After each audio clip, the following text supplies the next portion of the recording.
नमस्कार, तुम्हा सर्वांचे माझ्या एका नवीन व्हिडिओमध्ये स्वागत। तर आज आपण डेली निफ्टी आणि बँक निफ्टीचा ॲनालिसिस करत असतो। तो नेहमीप्रमाणे आजही तो करणार आहोत आणि आपल्याला कोणत्या लेव्हल्स किंवा कोणता एरिया आपल्याला चांगला वाटतोय आणि कुठे आपल्याला सपोर्ट आणि रेजिस्टन्स निफ्टी बँक निफ्टीमध्ये भेटू शकतात त्याच्याबद्दल आपण चर्चा करणार आहोत आणि त्याचबरोबर माझा काय व्ह्यू आहे मार्केट बद्दलचा हा तुमच्याशी मी शेअर करणार आहे। तर चला आपण आजच्या व्हिडिओला सुरुवात करूया।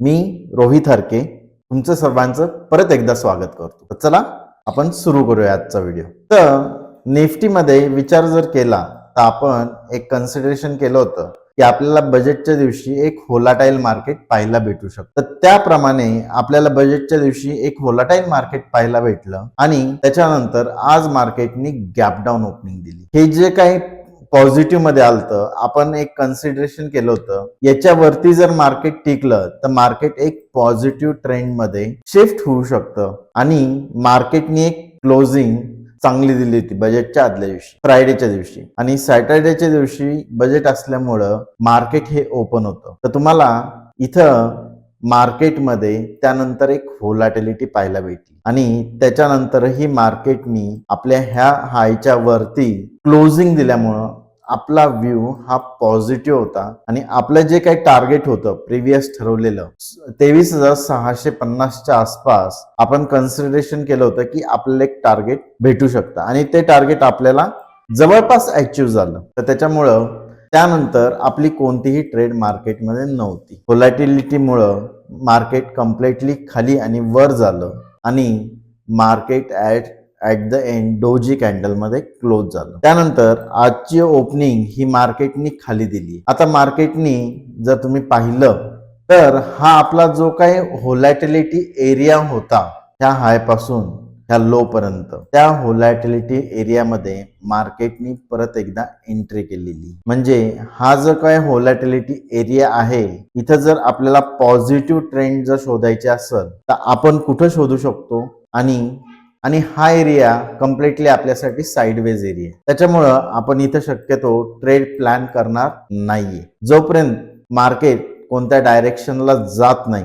तोपर्यंत आपण आता कोणतेही ट्रेड प्लॅन इथून पुढे करणार नाही। साधारणतः 2 ते 3 आठवडे झाले आपण कोणत्याही प्रकारची निफ्टी किंवा बँक निफ्टी मध्ये ट्रेड प्लॅन नाही करू शकलो। ही जर इथून एवढी जर एक ट्रेड सोडली तर आपण 15 दिवसामध्ये ऍज अ नो ट्रेडिंग आपण निफ्टी आणि बँक निफ्टीला म्हणतोय। तर चला आता आपण कळालेलं आहे आपल्याला की डेली चार्ट पाहून आपण परत एकदा साइडवेज एरियामध्ये आलेलो आहे। याच्यानंतर मार्केटमध्ये एक ट्रेंड ठरणार आहे। तर काय ट्रेंड ठरू शकतो तर चला 15 मिनिटाच्या टायमिंग वर आपण येऊयात। 15 मिनिटाचा टायमिंग जर तुम्ही पाहिला तर आज कम्प्लिटली ओपन झाल्यानंतर मार्केटनी एक साइडवेज मोमेंटम दिलेली आणि ह्या लेवलच्या वरती आजच्या डेच्या हायच्या वरती एक क्लोजिंग दिलेली। पण ही closing as a positive closing आपल्याला म्हणता येणार नाही कारण आपल्याकडे इथं आता एक ही गॅप डाऊन जे ओपनिंग झालं त्याच्यामुळं इथं एक वीक रेजिस्टन्स आहे। हा रेजिस्टन्स किती काम करेल याची आयडिया नाही, पण जरी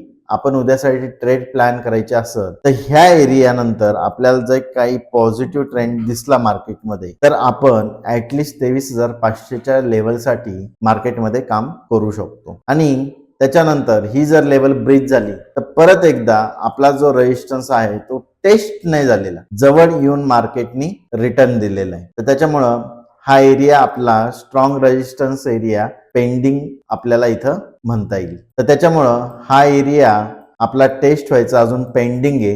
ह्या एरियापर्यंत आपण टार्गेट एक सेकंड टार्गेट म्हणून ह्या एरियाकडे पाहू शकतो आणि फर्स्ट टार्गेट हे।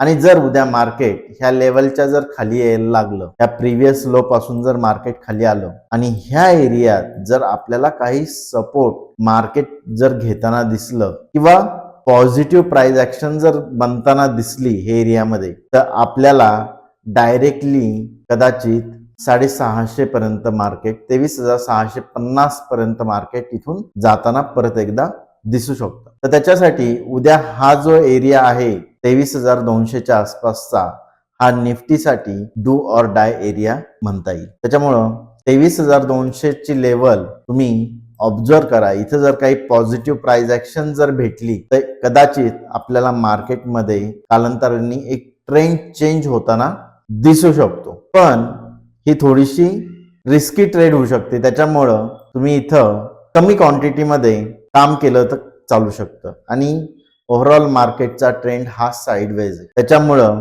हा आपल्याकडे एक सपोर्ट एरिया आहे.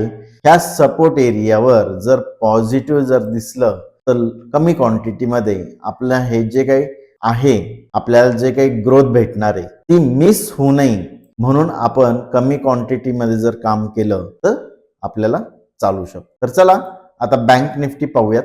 बँक निफ्टी जर पाहिलं तर आज कम्प्लिटली एक साइडवेज ट्रेंड मध्ये आपल्याला फ्लॅग पॅटर्न बनलेला दिसतोय. पण हा फ्लॅग पॅटर्न ह्या ट्रेंडचा असू शकत नाही असं मला वाटतंय. कारण हा कम्प्लिटली डाऊन ट्रेंड पण नाही किंवा अप ट्रेंड पण नाही. मार्केटनी प्रिव्हियस लोच्या जवळ येऊन एक फ्लॅग पॅटर्न बनवलेला आहे. त्याच्यामुळं आपल्याला इथं कोणतीही ट्रेड प्लॅन करता येणार नाही. जर डेली कॅन्डल जर आपण इथं पाहिली बँक निफ्टीची तर मार्केट एक रिव्हर्सल करायचा प्रयत्न करतंय प्रिव्हियस लो पासून. पण हे रिव्हर्सल होईल का नाही याची शंका आहे. कारण जर निफ्टीमध्ये पाहिलं तर आपल्याला फ्रायडेच्या दिवशी प्रिव्हियस हायच्या वरती डेली कॅन्डल क्लोज होताना दिसली होती आणि तीच बँक निफ्टीमध्ये कंटिन्युअसली एक साइडवेज ट्रेंड मध्ये मार्केट आपल्याला दिसतंय.